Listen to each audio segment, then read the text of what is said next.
On the 14th of August, 1944, General George Patton wrote in his diary a sentence that summarized what he believed about the state of the war in Western Europe with absolute precision. He wrote, "As of this date, the Third Army has advanced farther and faster than any army in the history of war." He was not exaggerating. In 13 days since becoming operational on the 1st of August, the Third Army had driven 400 miles across France. It had captured Mayenne, Laval, Le Mans, Reims, and Chalon. It had swept through the gap at Avranches and broken the German defensive line that had held the Allies in the Normandy hedgerow country for nearly 2 months. It was, by every measurable standard of operational military performance, the most sustained advance by a mechanized army in the history of warfare to that point. And Patton was writing the diary entry not in celebration, but in fury, because the advance had been stopped. Eisenhower had ordered a halt.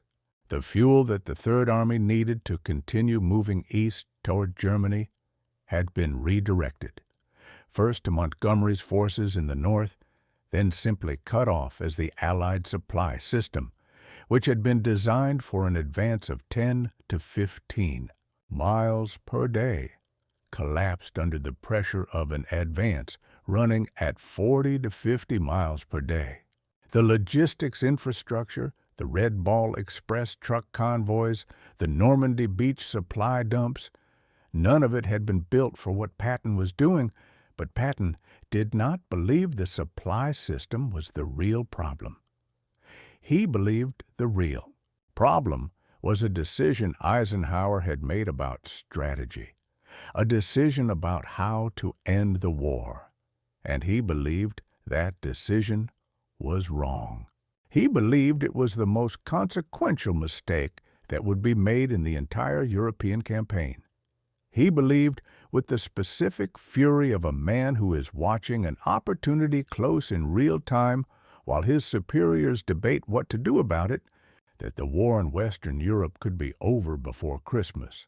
He said so, directly, repeatedly, in meetings, in letters, in telephone calls with Bradley, and in diary entries that document his case with a precision that historians have been arguing about for 80 years. If someone in your family served in France in the summer and autumn of 1944, in Patton's Third Army, in the Allied advance that followed the Normandy Breakout, drop their name and their unit in the comments right now. We read every single one, and subscribe if you have not already, so you are here when the story gets to what Eisenhower chose instead and what that choice cost.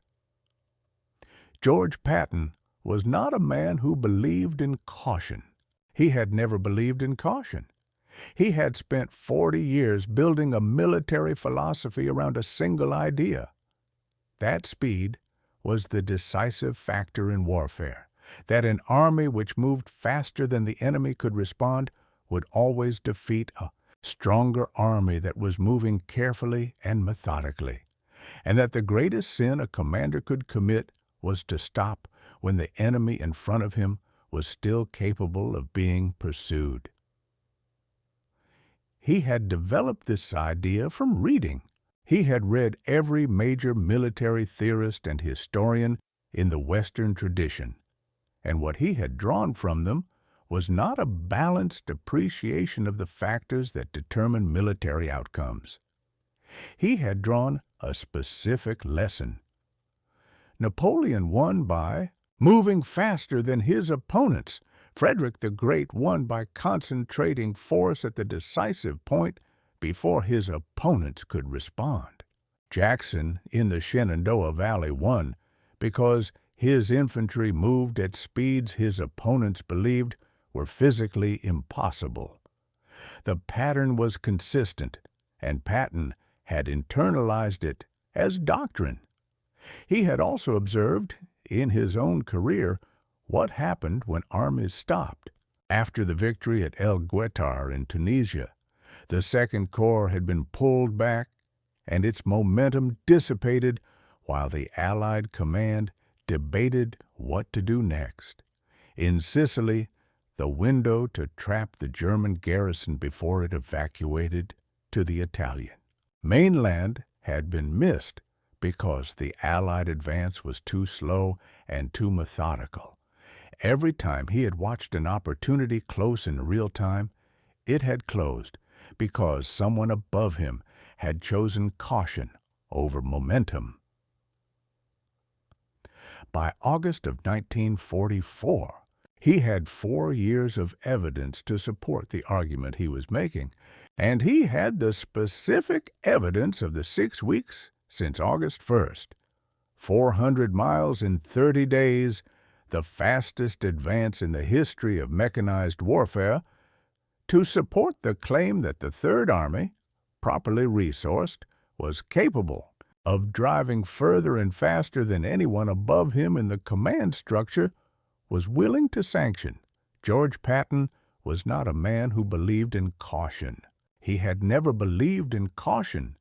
His entire military career had been built on the conviction that speed was the decisive factor in warfare, that an army moving faster than the enemy could respond would always defeat an army that was moving carefully and methodically, regardless of the strength ratios involved. He had written about this in the interwar years. He had practiced it in North Africa and Sicily. He had demonstrated it beyond any reasonable doubt in the 6 weeks between the 1st of August and the 14th of August, 1944. To understand what Patton saw in August of 1944, you have to understand what had happened at Falaise. The Falaise pocket was the largest encirclement operation of the Western Allied campaign. Between the 12th and 21st of August, 1944, American forces driving north from Patton's Third Army and Canadian and Polish forces driving south from Montgomery's army group had closed a gap around 2 German armies, the 5th Panzer Army and the 7th Army, trapping them in a killing ground near the Norman town of Falaise. The gap had never been completely sealed, and a significant number of German soldiers escaped through it before it closed, but the destruction inflicted on the forces that did not escape was catastrophic by any standard. Approximately 50,000 German soldiers were captured. 10,000 were killed inside the pocket. The fields around Falaise were described by General Eisenhower, who visited the battlefield on the 20th of August, as littered for miles with destroyed equipment, including 800 tanks, as well as trucks, guns, and vehicles of every description. He wrote that it was possible to walk for hundreds of yards, stepping only on dead men and dead horses. He said it was one of the greatest killing grounds in any war. Patton drove through the pocket. He saw what Eisenhower saw. He saw what the German Army Group B had been reduced to, and he drew from what he saw a conclusion that was not unreasonable given the evidence in front of him. What he had seen in those 6 weeks was not just a tactical success. He had seen something more fundamental. He had watched the German army in France disintegrate under pressure that was moving too fast for it to respond to coherently. By mid-August, Army Group B, the German force defending France, was in a state that German officers described in their own accounts as catastrophic. Entire divisions had been surrounded and destroyed at the Falaise pocket. German commanders were filing reports that described their units as combat ineffective, as lacking vehicles, lacking fuel, lacking ammunition, lacking the ability to form a coherent defensive line anywhere on the front. Patton read these intelligence assessments. He spoke to his corps commanders who were reporting the same thing from the front lines. He was receiving the evidence continuously and from multiple sources that the German army in France in August of 1944 was not retreating to a prepared defensive position. It was running. It was not conducting an organized withdrawal. It was collapsing, and he believed that if the Third Army, or any Allied force moving at sufficient speed, kept running after it, the collapse would become total. The German army in the West would cease to exist as a coherent fighting force. The Siegfried Line on the German border, which would have required weeks of methodical assault to breach under normal conditions, would be bypassed or overrun before it could be manned. The Rhine would be reached, Germany would be invaded. And the argument could be made, Patton made it repeatedly, that a German army that had lost France in a month, that had lost its equipment and its command structure and its cohesion, might not be capable of defending the German homeland against an Allied force that was inside its borders before it had time to reconstitute. He said he could be in Germany within 3 months if he was given fuel and ammunition. This was the claim. Not a fantasy or a boast, a military judgment made by the commander of the fastest-moving army in the theater, based on what he was seeing on the ground in August of 1944. Eisenhower disagreed. The disagreement was not about the facts. Eisenhower and his staff were reading the same intelligence assessments. They knew the German army in France was in bad shape. They knew Patton was moving faster than anyone had anticipated. They agreed that the summer of 1944 had produced an opportunity that the original planning for the European campaign had not predicted. Where they disagreed was about what to do with the opportunity. Eisenhower's strategy was what became known as the broad front. The concept was straightforward. Rather than concentrating all available resources behind a single, narrow thrust deep into Germany, giving everything to Patton, or giving everything to Montgomery, or giving everything to any single commander in a single direction, the Allied armies would advance across the entire front simultaneously. 300 miles of front from the North Sea to the Swiss border, all moving east together, all maintaining pressure on the Germans across the entire width of their defensive capability, all advancing toward the Rhine. The logic was conservative, but not irrational. A single, concentrated thrust through a narrow corridor created its own vulnerabilities. The flanks of the corridor were exposed. German forces on those flanks could counterattack. The supply lines running through the corridor could be cut. A single thrust required a level of logistical support, fuel, ammunition, replacement vehicles, that the Allied supply system, already strained by the pace of the advance, might not be capable of providing in sufficient quantity to keep a large formation moving at Patton's pace all the way to Berlin. Eisenhower had also inherited a coalition problem that pure military logic could not solve. The British and American armies were not operating under a single national command. They were operating as an alliance, and the alliance had political dimensions that a purely military analysis could not ignore. Field Marshal Bernard Montgomery was commanding the British and Canadian forces in the north.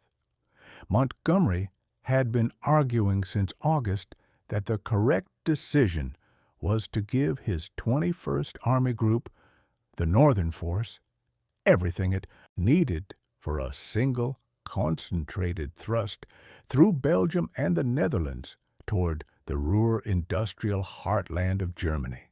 He believed this thrust, properly resourced with 40 divisions and full logistical priority, could end the war by Christmas of 1944. He told Eisenhower this in letters, in meetings, in messages through his chief of staff, with an insistence that bordered on insubordination and that the American generals found insulting and the British generals found entirely reasonable. Montgomery's argument had the same basic structure as Patton's. Both men believed the German army was sufficiently weakened in August of 1944 that a properly resourced, properly concentrated thrust could drive through whatever resistance remained before the Germans could reconstitute. Both men believed Eisenhower's broad front was a mistake. Both men believed they were the right commander to lead the decisive thrust. And both men, with the specific certainty of senior commanders who had been winning battles for years, were absolutely convinced that if Eisenhower would just give them what they needed, they could end the war. They could not both be right. There's resources required to support Montgomery's northern thrust and Patton's southern thrust simultaneously did not exist. A choice had to be made.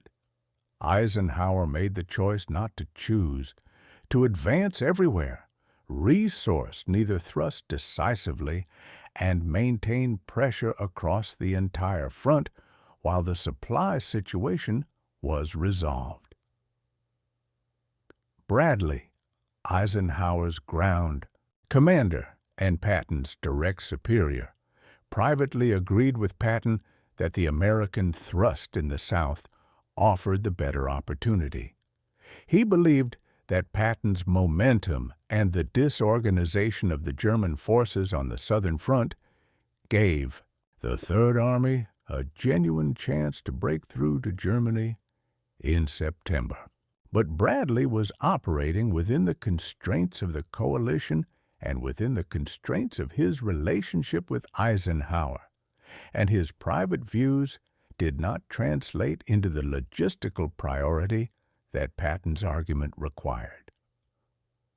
Patton later described Bradley's role in the great argument with a bitterness that was evident even in diary entries that were written after the war had been won.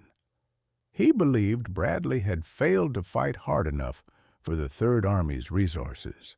He believed that Eisenhower's deference to Montgomery, giving the British General Market Garden when the supply situation should have pointed to the American thrust, reflected something other than pure military logic. He believed it reflected Eisenhower's need to maintain coalition harmony at the expense of military effectiveness. The word he used for it in one diary entry was political.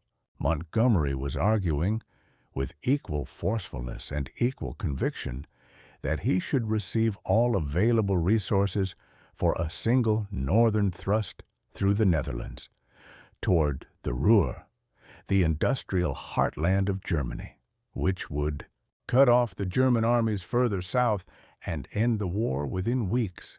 Montgomery's argument and Patton's argument were mirror images of each other. Both believed they could end the war quickly with sufficient resources. Neither was willing to accept that the other one should get those resources instead. Eisenhower was the man in the middle. He had Patton on his right insisting on the southern thrust, and Montgomery on his left insisting on the northern thrust, and he had a supply system that could not fully support either one, let alone both, simultaneously. He chose the broad front. He chose to advance everywhere, to give neither Patton nor Montgomery the decisive concentration of resources that either one demanded, to keep all armies moving and maintain pressure across the entire front, while the supply situation was resolved. Patton received the news that his fuel allocation was being cut on the 31st of August, 1944. The Third Army was at that moment approximately 30 miles short of the Moselle River and approximately 90 miles from the German border. It had been moving for 30 days without a significant pause. Its supply lines stretched 400 miles back to the Normandy beaches. Its fuel consumption was extraordinary. Armored divisions moving at high-speed burn fuel at rates that supply planners had not calculated for because nobody had planned for an advance this fast. Bradley called Patton and told him the allocations was being cut. Montgomery's forces in the north would receive priority. The Third Army would receive what remained after Montgomery's requirements were met. Patton later described the call as one of the most painful of the war. He told Bradley, "If you do not give me the necessary supply, they will arrest me and you will lose the Third Army." He told Bradley he would steal fuel from other American units rather than stop. He did exactly that. His supply officers located fuel dumps belonging to First Army and other formations and diverted trucks to take what they needed to keep elements of the Third Army moving. This is documented in the Army's own records. The quantities involved ran to hundreds of thousands of gallons. He wrote in his diary, "My men can eat their belts, but my tanks have got to have gas." Montgomery's fuel allocation went to Operation Market Garden, the largest airborne operation in military history. The attempt to seize the bridges over the Rhine at Eindhoven, Nijmegen, and Arnhem in the Netherlands, and open a corridor that would allow Allied forces to bypass the Siegfried Line and drive into northern Germany. Patton hated Market Garden with a fury that his diary documents over multiple entries and that his staff described as affecting his mood for weeks. It was not simply that he disagreed with the operation strategically, though he did. It was that the fuel being used to support Market Garden was, in his understanding, fuel that should have gone to the Third Army in the final days of August, when the German army in France was running and had nothing with which to stop a sustained pursuit. He believed the chance had been there and had been spent on the wrong operation. Market Garden launched on the 17th of September, 1944. The plan was Montgomery's most ambitious operation of the war, a combined airborne and armored assault designed to seize a series of bridges across the Dutch waterways and the Rhine River, opening a corridor through which ground forces could drive into the heart of northern Germany. If it succeeded, the war could be over before Christmas. Montgomery had promised Eisenhower this. He had promised it with the specific confidence of a man who believed his own operational planning was infallible.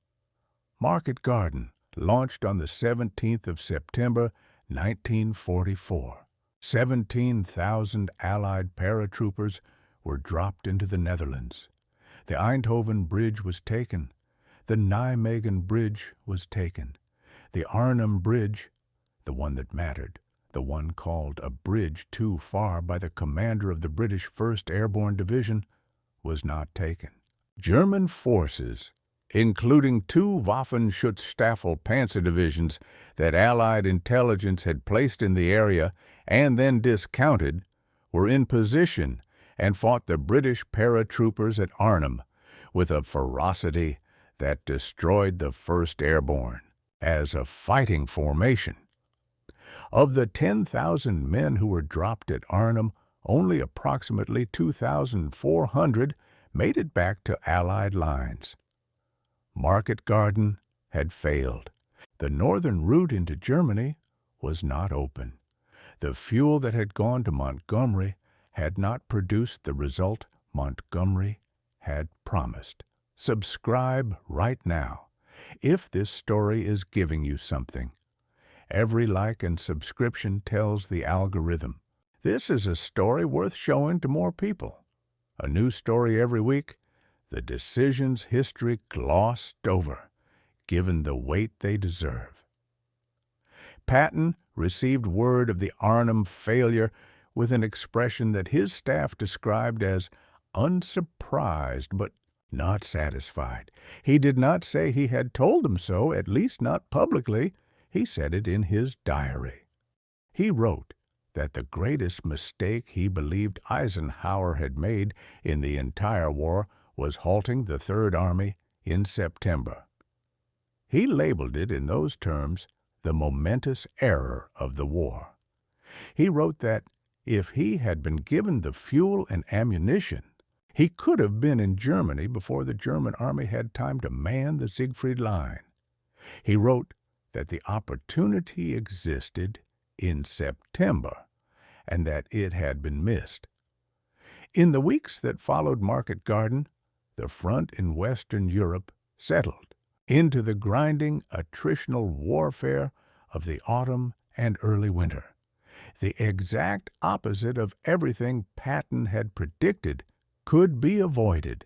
The Hurtgen Forest was 19,000 acres of dense German forest along the Belgian-German border, a killing ground that the American High Command had decided needed to be cleared before the advance into Germany could proceed.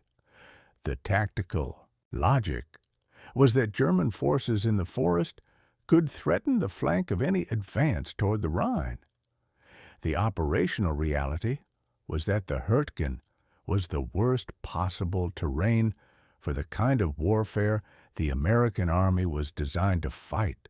Tanks could not maneuver in dense forest. Artillery could not range effectively on targets hidden by tree cover. The advantage that American forces possessed in every open engagement, more vehicles, more firepower, more mobility, disappeared in the trees. What remained was infantry, fighting in cold and mud against prepared German defensive positions, advancing at 3 miles per month. The Hurtgen Forest Campaign cost the American First Army more than 33,000 casualties. In 3 months of fighting in dense woods against a prepared German defense, advancing an average of 3 miles per month. The Lorraine Campaign, which Patton was himself conducting with the Third Army through October and November, was a slog through fortified towns and flooded rivers that bore no resemblance to the August breakout. The German army was not dead. It had been hurt in August and September. It had lost divisions and equipment and territory on a scale that staggered the officers writing the post-battle assessments. But it had not been destroyed. It had retreated. It had reached the Siegfried Line and the Rhine, and it had stopped. And behind those positions, through September and October and November, it had reconstituted. New formations were activated. Existing formations were rebuilt. The panzer divisions that had been shattered in France received replacement vehicles. Ammunition that had been accumulated over months in Germany was moved forward. By December of 1944, the German army in the West had rebuilt itself sufficiently to launch the Ardennes offensive, the operation that became known as the Battle of the Bulge. with 250,000 men and 600 tanks. In the largest offensive operation the German army mounted in the West since 1940. On the 16th of December, 1944, at 5:30 in the morning, 2,000 German artillery pieces opened fire along an 85-mile stretch of the Allied front in the Ardennes forest of Belgium and Luxembourg. Behind the artillery came 250,000 German soldiers and 600 tanks, the entire last strategic reserve of the German army in the West, attacking through terrain that Allied commanders had designated as a quiet sector where exhausted divisions could be rested and inexperienced divisions could be trained. Nobody believed the Germans were capable of a major offensive. They were wrong. The German forces had been assembled in secret through November and early December, moved only at night, their radio communications reduced to silence. Allied intelligence had detected some signs of unusual German activity in the area, but had discounted them. The assumption, shared at every level of Allied command from Eisenhower down to division intelligence officers, was that the German army that had been shattered at Falaise and had retreated across France in August was not capable of mounting a major offensive operation in December. This assumption was the direct consequence of the strategy that had been pursued in the autumn. The German army had not been destroyed in September when it was most vulnerable. It had been given time by the pause that the supply crisis forced and by the grinding, attritional battles of the autumn to reconstitute. New panzer divisions had been formed. Existing divisions had received replacement tanks. Fuel had been accumulated.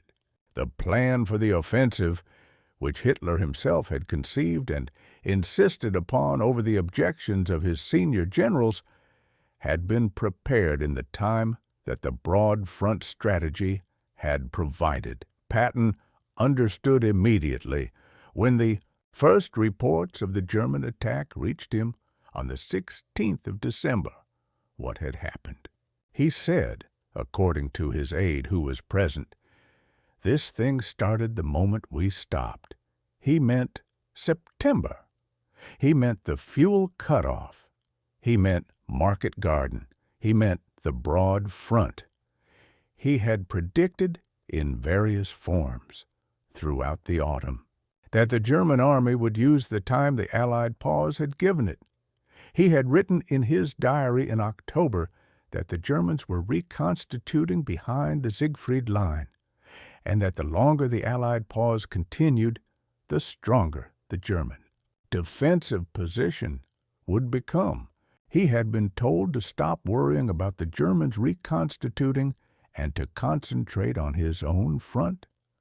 The Battle of the Bulge should not have been possible if Patton's analysis of August had been correct. He had argued in August that the German army in France was broken, that its ability to mount any further major offensive operation had been shattered by the losses at Falaise and the pace of the retreat. He was right that the German army in France in August was broken. He was wrong about what it meant. The German army broke in France and reconstituted in Germany in the time that the Allied advance spent at a standstill fighting the battles of the Hürtgen Forest and the Lorraine Campaign and the failed Market Garden operation. Through the autumn of 1944, the window that Patton believed existed in August, the window in which a sustained Allied thrust could have driven into Germany before the German army recovered, was real. But it was shorter than he believed, and the logistical problems that made it impossible to exploit were more severe than he acknowledged. The honest verdict on the great argument of the autumn of 1944 requires looking at both sides with the same analytical rigor. Patton's case rested on three claims. First, that the German army in France in August was collapsing, and that a sustained pursuit could convert that collapse into something irreversible. Second, that the Allied forces possessed sufficient combat power to execute a sustained drive into Germany if resources were concentrated rather than spread across the entire front. Third, that the broad front strategy, as implemented by Eisenhower, wasted the decisive advantage that the breakout from Normandy had created. The first claim was correct. The German army in France in August 1944 was in a state of catastrophic disorganization that German after-action reports document in detail. Its capacity to form a coherent defensive line west of the Siegfried Line was, for a period of 2 to 3 weeks in late August and early September, essentially zero. The second claim was partially correct. The Allied forces in France in August possessed enough combat power to exploit the German collapse. What they did not possess was the logistical infrastructure to support a rapid exploitation. The supply system, the trucks, the fuel dumps, the ammunition stockpiles, had been built for a different kind of advance. It could not maintain a formation the size of the Third Army, moving at the pace Patton required for the distance he was proposing against a supply line that stretched 400 miles back to the Normandy beaches through roads that had been built for peacetime traffic. The numbers make this concrete. The Third Army at its peak in August was consuming approximately 400,000 gallons of fuel per day. The Red Ball Express, the truck convoy system that had been improvised to move supplies from the Normandy beaches to the advancing armies, was running its vehicles around the clock using drivers who were sleeping for 4 hours and driving a 420. At its maximum capacity, the Red Ball Express could deliver about 7,000 tons of supplies per day to all Allied forces in France. The Third Army alone required substantially more than its share of that total simply to maintain its existing pace of advance. To accelerate, to make the concentrated thrust to the German border that Patton was proposing, would have required a supply capacity that simply did not exist. The port of Antwerp had been captured by the British Second Army on the 4th of September, intact, which should have resolved the supply crisis. It did not, because the Scheldt estuary, the waterway connecting Antwerp to the sea, was still controlled by German forces who had been bypassed in the race to take the port. Antwerp's facilities were useless until the Scheldt was cleared, and the Scheldt was not cleared until the 8th of November, more than 2 months after the port fell. This delay in securing Antwerp's approaches was one of the operational failures of the campaign that historians continue to debate, and Montgomery, whose forces were responsible for the Scheldt, bears significant responsibility for it. This is not a secondary consideration that Patton's defenders can brush aside. It is the central fact that determines whether his proposal was militarily executable or militarily wishful. The German army was collapsing. The Allied army could not pursue at the speed required to convert that collapse into destruction because it could not be supplied. This is not Eisenhower's failure. It is the structural reality of supply and mechanized warfare at the scale of the 1944 European campaign. The third claim, that the broad front strategy wasted the decisive advantage of the breakout, is where the argument is most genuinely contested. He had written to his wife Beatrice in August that this war could be over in 3 months if someone would just let him fight it properly. He had written in September that the failure to push forward when the Germans were broken was going to cost the Allies 6 months of additional fighting. The 6 months estimate turned out to be roughly accurate. The war in Europe did not end until the 8th of May, 1945, 9 months after the Normandy breakout that Patton believed had created the opportunity to end it in 90 days. Whether those 9 months could have been reduced to 3, whether the war could have ended in November or December of 1944 instead of May of 1945, is the central question of the entire argument.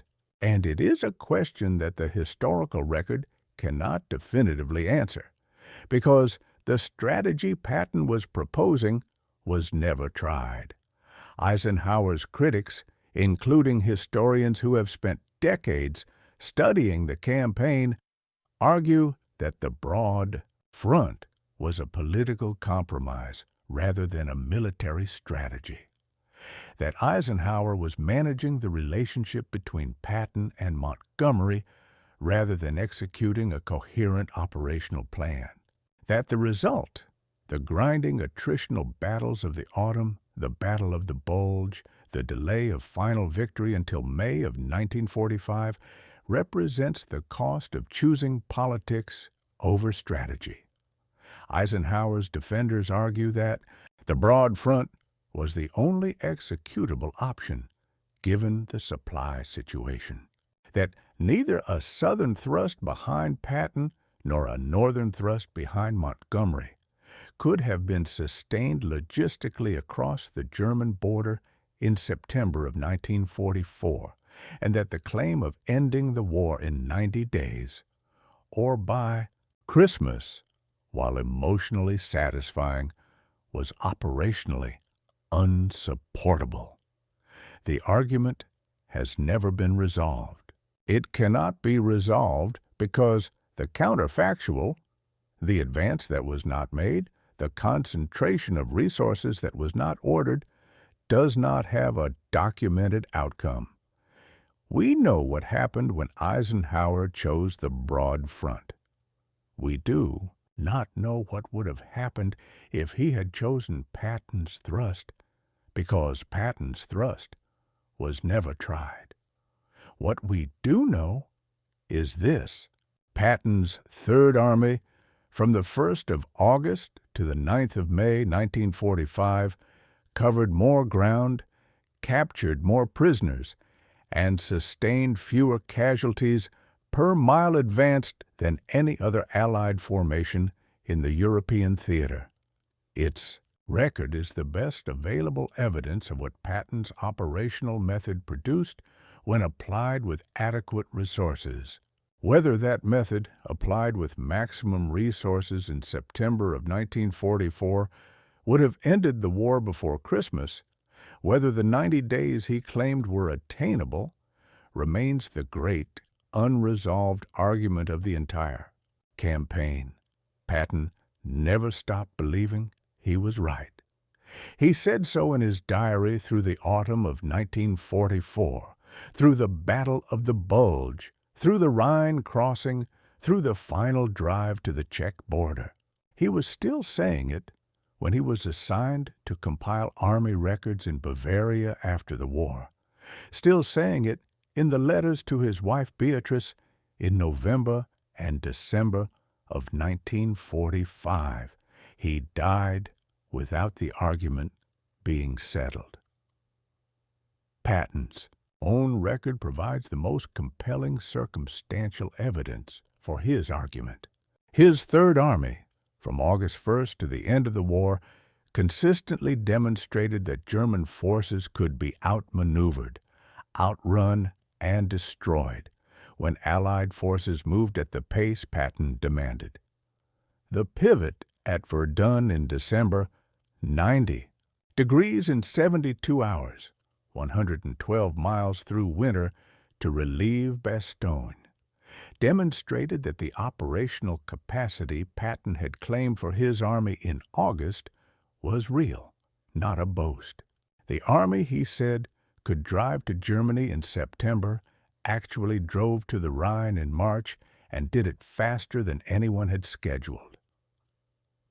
The question that cannot be answered is whether the same army, given the fuel and the priority in September, would have found the German defenses as manageable as the German armies of October and November and December were once Patton had his resources restored.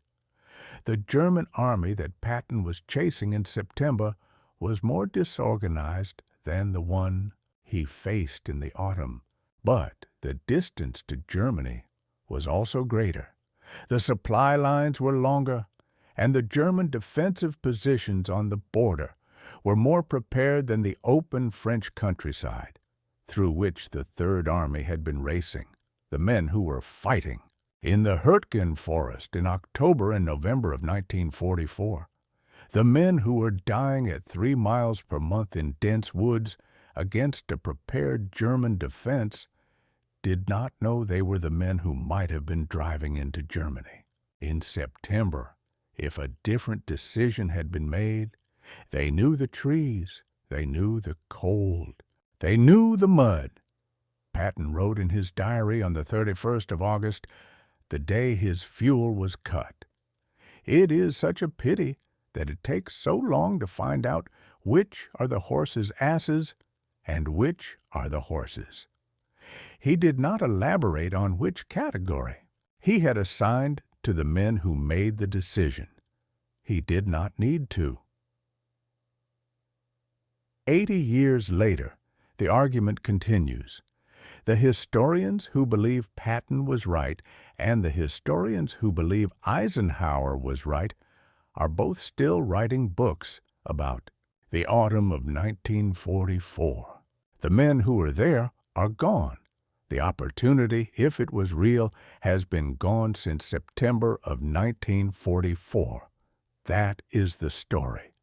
That is the record. Before you go, tell us what story we should cover next. There are dozens of decisions from this campaign that history has glossed over. What figure, what moment, what argument do you want us to give the full treatment? Drop it in the comments below. Subscribe and turn on the bell so you do not miss next week. These videos take extensive research to get right, and every like and subscription genuinely helps us keep making them. And if this story gave you something, the video on screen right now goes deeper into the moment the fuel was actually cut and what Patton did about it. Watch that next. This is World War II Demand. The decisions that shaped the world, given the weight they earned.